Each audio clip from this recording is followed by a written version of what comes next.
Hello বন্ধুরা, সবাইকে শুভ দুপুর। তো সবাই কেমন আছো? তো তোমাদের সাথে শেয়ার করছি দেখানো সংক্রান্তি কিন্তু আগামীকাল, আর আজকেই আমাদের ঘরে অনেকটা বাজার হয়ে গেছে আর অনেক কিছু বাজার বাকিও আছে, সেসব আগামীকালকে শেয়ার করব। তো আজকের জন্য এতটুকু। তো কী কী এসেছে শেয়ার করছি।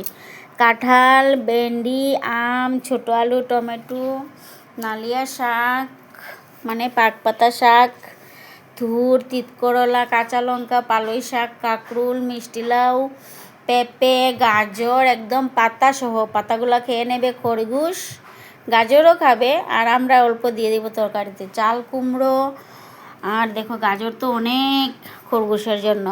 অনেক কিছু বাজার এসেছে আমাদের, আর অনেক কিছু বাকিও আছে, আগামীকালকে শেয়ার করব তোমাদের সাথে। তো আমাদের বাজার কেমন হয়েছে অবশ্যই সবাই কমেন্টে জানিও। আর যার ইচ্ছা আছে তাড়াতাড়ি আমাদের ঘরে চলে আসবে। Tata, by.